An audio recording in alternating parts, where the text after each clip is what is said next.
guys, and welcome back to another episode of Jake Wild. Where we left off, we were snooping through Kyrie's phone and playing Cupid. And now Kyrie's about to flip the fuck out. So, looks like I'll need to take matters in my own hands. While Kyrie starts to put the weights away, I grab her phone. She still has her text thread with Etho open. Kyrie freaks out and lunges for the phone. She grabs it from my hands, but not before I manage to send a text. Dinner after? Oh shit! Oh shit! I'm about to die! Why the fuck would I mess with Kyrie? Oh boy, I'm dead. Why would you text him that? Kyrie punches me on the arm. Now he'll think I'm so... The daycare is going to be so weird when I see him again. Kyrie, it's gonna be okay. Trust me. She's about to hit me again when her phone vibrates. Come on! He's gonna say yes. Oh, come on. She freezes and grabs her phone. What do you say? I would love to, Cowrie. Yes! Kyrie's cheeks are still red and another smile plays on her lips as she continues to stare at the message. Where's my thank you? Shut up! Come on, Kyrie. I laugh. We continue our workout and I don't let up the teasing. Kyrie scowls anytime we mention Yota's name, but she doesn't seem as perturbed by it now that she knows how he feels about her. Once we wrap up, we say our goodbyes and head our separate ways. Good luck, Kyrie. Good luck. When I arrive home, Yuki is rummaging through the drawers in the living room. She glances at me and grins. Oh yeah, she lives here now, apparently. Oh, good, you're here. Where are your rubber bands? How the fuck would I know? Huh? Rubber bands, I need them. Why? She just smiles. Do you know where they are? Yeah, they're in the bottom drawer of the table beneath the mirror. So I do know where they are. Yuki searches through the drawer and pulls out a rubber band. Thanks. I watch her curiously as she wanders into the kitchen. She ties the rubber band around the nozzle sprayer next to the faucet. Afterwards, she grabs Uncle Kata's phone, which was lying unattended at the kitchen table. I peek over her shoulder and watch her change his lock screen to a screenshot of his home screen. Interesting. And then she puts the phone back down. I follow her back into the living room where she takes a seat on the couch and flips through a magazine as if nothing just happened. What? What's going on? As soon as Kato comes out, I want you to block your number and call his phone. That's kind of mean. But okay.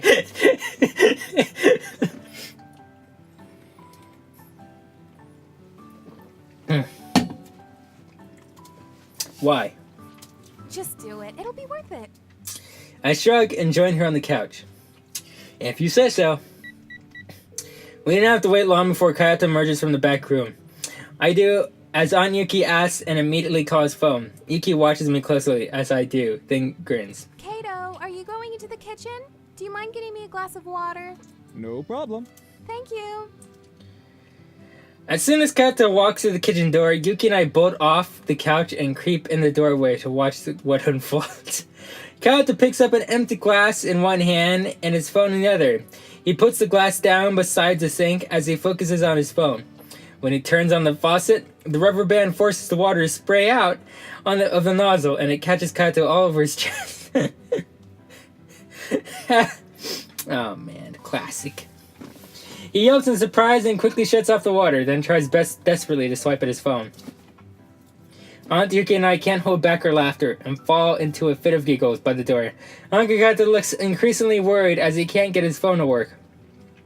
Yuki, this isn't funny. I think you damaged my phone. She's too busy laughing to answer. I need this for work. This is serious.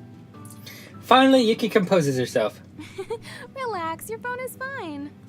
Clearly it's not. It's frozen. No, it's not. Give it here. Yuki!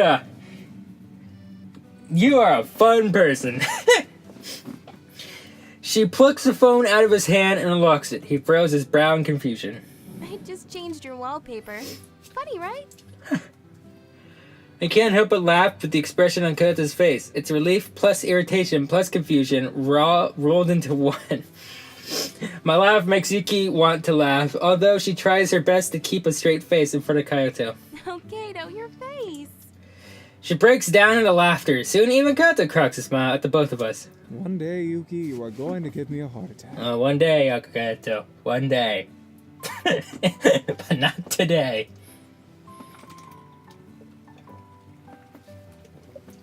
Don't say things like that. I slowly compose myself and Kyoto glances at me.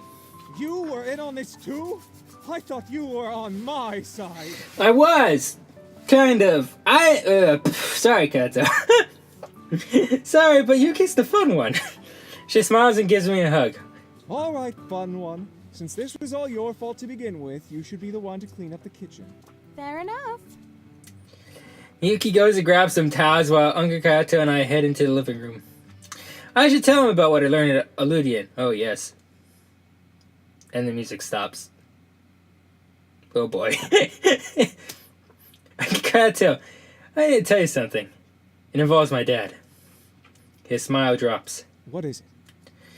Yesterday, during my match with Akira's team, Akira's gear went in overdrive mode. The same overdrive mode your core can do?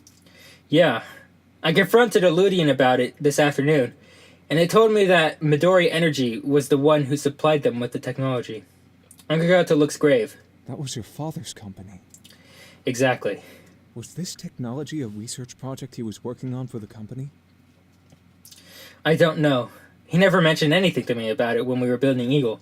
When I discovered Eagle had the ability, I assumed it was something Dad had created just for me. But now I'm not so sure. Kyoto nods. I'll have the PI investigate Midori Energy and see if there are any connections. Before I can respond, Aunt Yuki returns to the living room. Oh, hey, Aunt Yuki! How about a little TV time with my two favorite boys? I'm up for that. Same here. Is Nikki home? Not yet. She is such a busy bee. She can join us when she comes back. Yuki seems too happy all the time. You know what I mean? Like the suspicious happy. Like Nikki. Huh. We throw in a movie and Uncle Kato and Aunt Yuki add their own commentary to what's going on. Normally, it would be annoying, but I'm just happy to see that they're getting along so well again. It's nice. It is nice. It is nice. Eventually, Nikki comes home and snuggles between Uncle Kato and Yuki on the couch. For the first time in a while, I feel like I'm part of a family again. It's not just Nikki and me anymore. Judging by Nikki smiles, I think she feels the same way. We watch until the late hours in the night. Then I say my goodnights and go to bed. It's not long before I'm drifted off to sleep.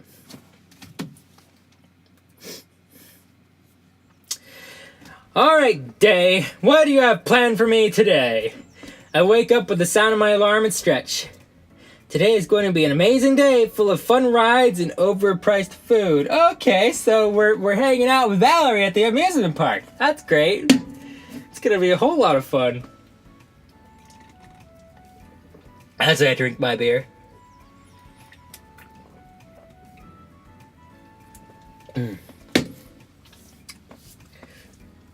Okay. I throw back my blankets, feeling wide awake, and get ready.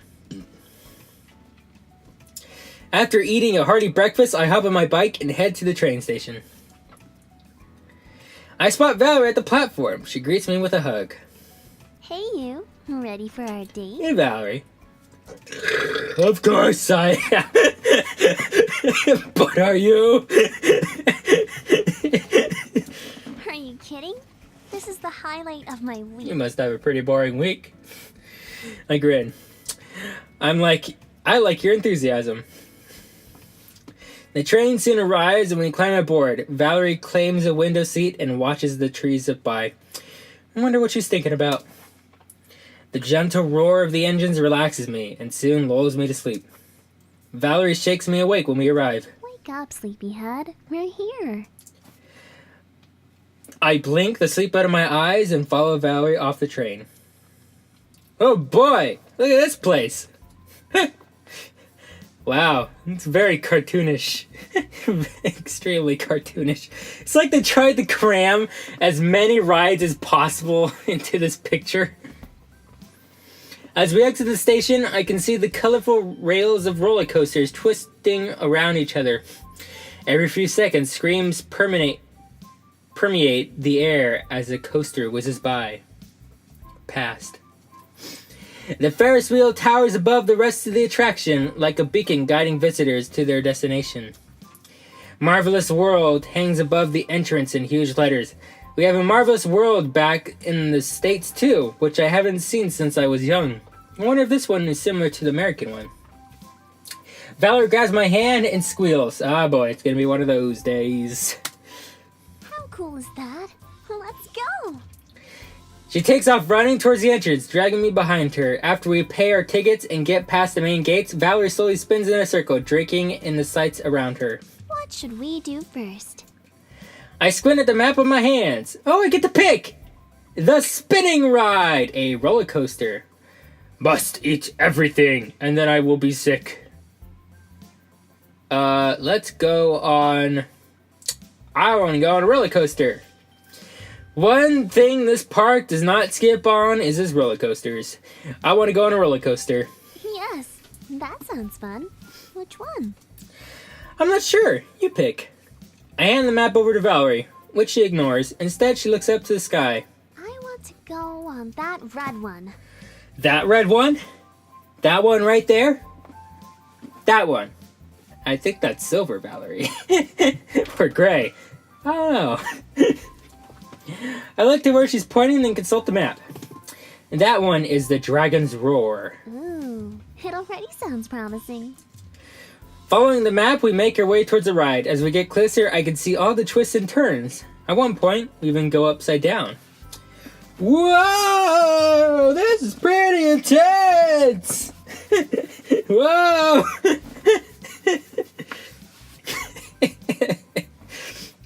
We get in line, and then climb into the car and get strapped in. Oh, we weren't even on the ride yet. My feet are dangling off the ground, and Valerie swings her legs excitedly. Suddenly, the ride jerks to the start, and slowly climbs higher and higher. My heart beats faster in anticipation, and pumps wildly when we pause. The beginning of the ride is shaped like a large dragon's mouth. We hear a sucking noise, as if breathing in air. Then the exhale comes, and we shoot forward at lightning speed. Whoa! A hoarse scream rips out of my throat as we go speeding along the rails. Valerie shrieks beside me, a huge smile on her face. In a blink of an eye, the ride slows to a stop, and we fall out. My heart gradually calms down as we walk back to the main path. Valerie grins playfully. Was it as good for you as it was for me?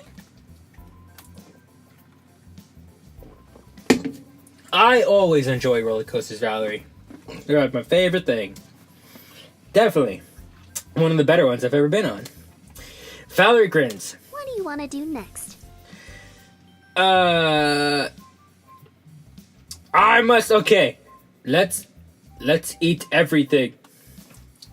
I look around at all the different food options. And there are familiar favorites like funnel cake and cotton candy. I'm actually kind of hungry right now, guys. I am actually kind of... I didn't eat dinner tonight, which was a mistake. I should eat something. I look around at all the different food options. There are familiar favorites like funnel cake and cotton candy. Funnel cake, always good. Always good.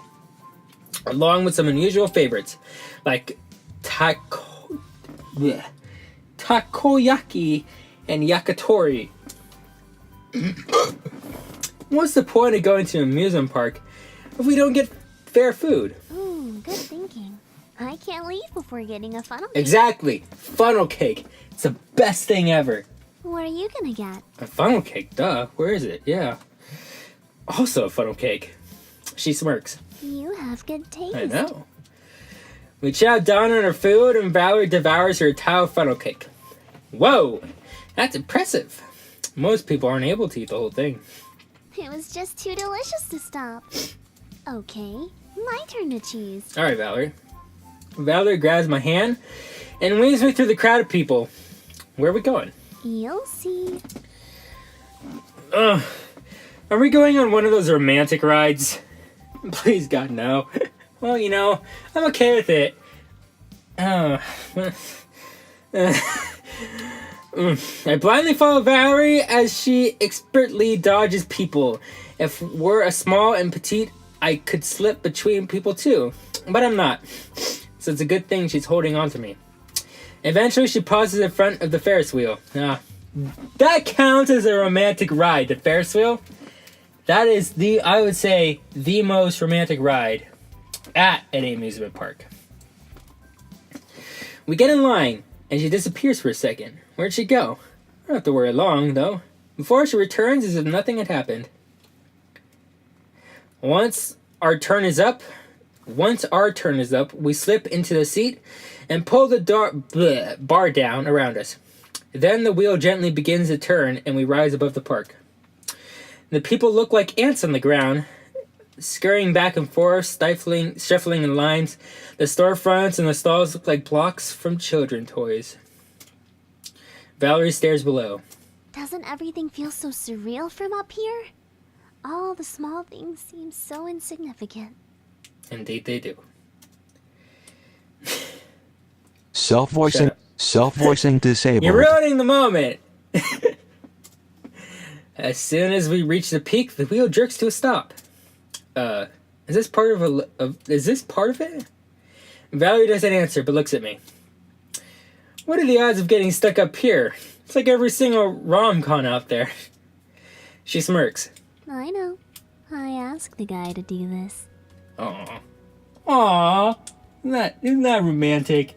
She asked the guy to break the ride for us. Oh, look at that. Look at that. Isn't that adorable? She slips her hands around my arm. Romantic, right?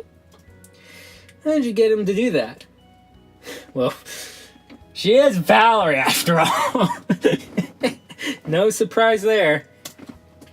She looks up at me, smiles learningly, and bats her eyelashes. Ah, I see. I thought you just paid him off. Don't be dumb. I wish I had that kind of money to burn. But at least I've still got my charms. Well, not everyone can be as charming as you. Valerie blushes slightly, then kisses me. Now I've been charmed too. You're not the only one. What? Wait, what? Kiss her. Hold her close. Yeah, it's romantic.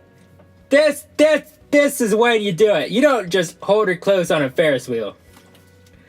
I put my arm around her and pull her close to me, then kiss her again as the world fades away. In this moment, there is only us and the clouds. That's romantic. All too soon, the Ferris wheel begins moving again, and we're safely returned to the ground. Valerie and I continue to explore all the park has to offer. We alternate between riding more rides and checking out the merchandise. Valerie buys a keychain as a memento. After the sun sets and the park is winding down, we head towards the exit with the rest of the crowd. Valerie leans against me, a wild smile on her face. Amusement parks are even more fun than I imagined. They're great. Whole lot of fun. I chuckle. You're talking like you've never been to one before. I haven't. You have what? What? That's a surprise. I would have never have guessed. Wow. I freeze, and she stumbles into me. Seriously? She blinks. Well, yeah. It wasn't something we were able to afford when I was growing up. I know they're a little pricey, but a basic admission ticket is only around 50 credits. I know to most people that doesn't seem like much, but when you live paycheck to paycheck, every cent counts. I'm sorry. I didn't mean to be rude. She smiles gently. It's okay. It's not something you think about until you're put in that situation. We continue to walk in silence.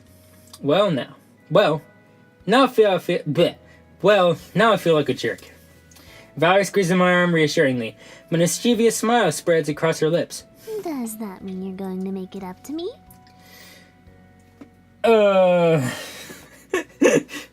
Do I have... I don't have a choice, do I? I like how you phrase it as if I had a choice. Valerie grins. Here, quick learner. I thought I'd like to think so. The conversation lulls as we exit the park and make our way to the hotel. So, where are we staying? About that. Remember when you said you would make things up to me? Yeah. I want to stay in a love hotel.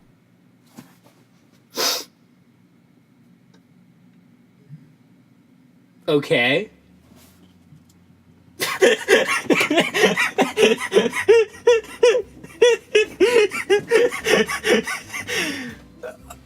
Ah, Valerie's great. I always have fun when I hang out with Valerie. It amuses me. You always have a good time. I don't know how to respond. I'm just sitting here like, what do I do now? I missed a step and trip, but steady myself. I'm sorry. I thought you said you wanted to stay at a love hotel. That's right. What the hell's... Okay. Don't you already make a Didn't you already make a reservation at another hotel? About that. Don't be mad. Valerie? What did you do? Our reservation may or may not be at a love hotel. And by that, I mean it is. Well, that's great. Valerie! Are you really turning down a chance to go to a love hotel with moi? No. I'm not complaining. I feel the heat rise in my cheeks, and I have to look away. Is she really suggesting? No. No. No, no, no. No. Nope. The game wouldn't do that. I know. I know this is a fact. The game wouldn't stoop to that level. At least I think so. I don't know. I do not know.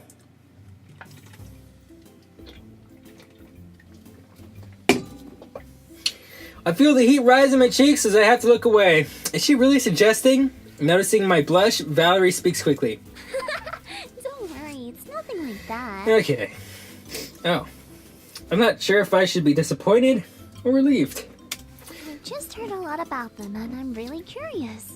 But it'd be awkward to go alone. Yeah, the Love Hotel? Definitely.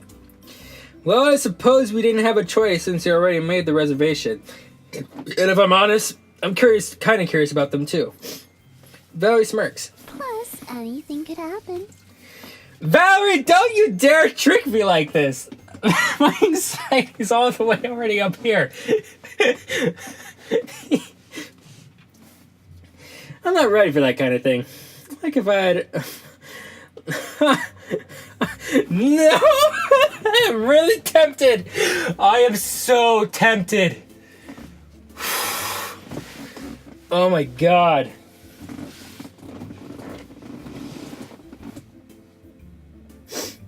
Oh my god, that's bad. That's really bad. Okay, hold on. We need to think about this thoroughly because I feel like this is a very, turn-based situation. I don't think so. That's just out of the picture, you know? Alright. I'm not ready for that kind of thing. I kinda am. I don't want to look. I grin. Oh yeah, like when you have to add components to the sockets of your motherboard. Valerie's face turns bright red. I knew that was you. I knew it. Yeah. Tell me more about how the power supply supplies power. Her cheeks grow even redder. Je vais prendre mon revanche. Well, I don't know what that means. She tries to stay mad, but bursts out laughing. Valerie leads us to the hotel. It's either the spot right away. Okay, that was a lot better than I thought it would be.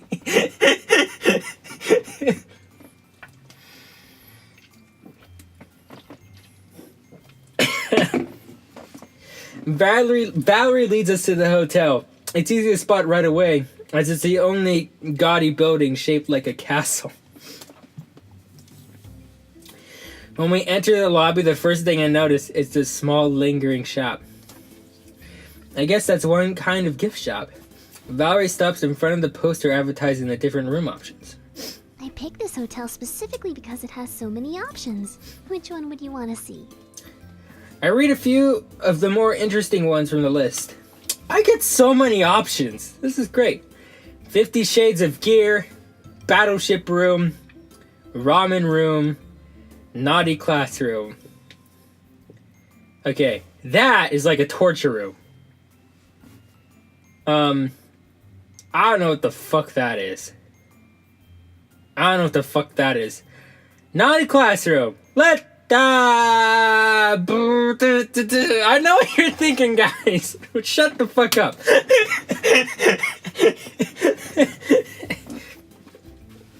I hope you brought your ace uniform, because you're about to go to detention. Valerie tries to keep a straight face. If you like a girl in a school outfit, then classes at Ace must be torture for you. I feel like I should rate this episode a little above PG. Because it's definitely heading in that direction. I look Valerie up and down. Only my international bridging class. There's a real hottie in there. She makes it really hard to concentrate. Valerie smiles. Really? I have a feeling it's only going to get worse for you then. Oh, well. Guys, it's gonna get interesting. Fuck. I can feel the heat rise in my face as I imagine the possibilities. Maybe next time we can stay in there, but I've already picked a room. God damn it, Valerie!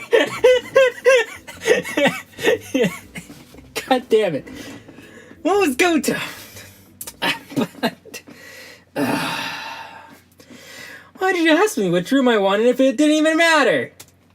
She smirks. To learn about your little secrets. I really like Valerie. She reminds me a lot of me. Valerie goes to reception to check in, and we're handed the keys to our room. When we arrive at the room, Valerie opens the door, and I step into Paris, of course. The wallpaper is a backdrop of Paris, complete with the Eiffel Tower overlooking the wide bed. Our dining room table is reminiscent of the outdoor cafe, and Valerie takes a seat. I noticed how when we went to the spa day, do you guys remember how we were in separate rooms? And I thought that was a little weird. I think we've hit that point in our relationship now where it shouldn't be weird anymore. Pretty cool, right? It looks even better than the pictures. I like the room. It definitely is cool, but out of all the different themes out there, why'd you choose Paris? She blinks. I just wanted to see what their version of Paris would be. Well, is it accurate? Yeah. She looks back at the Eiffel Tower. My mom took me to see the tower once. It was the only time she took me to the city. You seem like you've lived a hard life, Valerie. Well, her and Louis. He paid for our trip, but he thought it was going to be a romantic weekend in Paris for just the two of them. Mom wasn't able to find a sitter for me, so she had no choice but to bring me along. It doesn't sound like it was made for a very pleasant trip. It was less than ideal, but I remember looking up at the Eiffel Tower and being in awe by how tall it was. It seemed to poke through the clouds, and I wanted nothing more than to go up to the very top. Did you? She shakes her head. They had other plans. It's on my to-do list, though. Well, Valerie, maybe one day. Then you will do it. We can go to Paris together. Then I'll take you up to the Eiffel Tower. Valerie looks at me with strange expression, as if she's trying to figure me out before she smiles. It's a date. Someday. Let's see what else this room is hiding. I'm afraid to find, like, toys in the drawers. After exploring more of the room, we discovered a slot machine in the corner. It's a very random addition and very out of theme with the rest of the decor. The minibar was actually a vending machine for condoms and lube. Because they know exactly what's going on in here. Thank goodness Valerie wasn't standing beside me. My face was red enough without her leaving comments. Soon we get ready for bed. I crawl into the bed on my side and Valerie crawls onto her side while we lie in silence. But I notice the gap between us is gradually getting smaller and smaller until Valerie spoons my chest. I throw my arm around her and she places her arm over mine. Aw, adorable. Thanks for bringing me to Paris. She flips over on her other side and faces me. I'm glad I got to go with you. I brush her hair out of her eyes and kiss her gently. Her sweet taste lingers in my mouth, and all I can think about is how wonderful and mysterious Valerie is. She's sweet, but sharp, confident, yet vulnerable. And I'm the only person who gets to see all the different sides of her. Valerie is like the female version of me. Yes. And it's funny, because I'm actually going into aerospace engineering as my major in college. So actually, Valerie is almost 100% me, except she's a girl. So, I can kind of imagine this is what I'd be like as a girl. Not to be weird, but I'm just saying, it's kind of weird. And guys that know me, you can see the similarities. It kind of makes sense. When I'm with her, nothing else exists. There's only us and moments we create, like a picture, or stillness in time.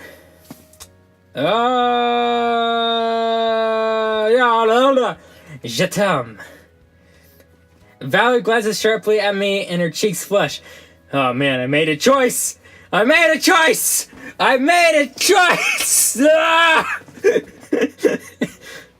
Valerie glances sharply at me and her cheeks flush, but she doesn't look away. She breaks into a smile which warms my soul and kisses me deeply. Je t'aime. Oh, that's nice. That's all you gotta say about that.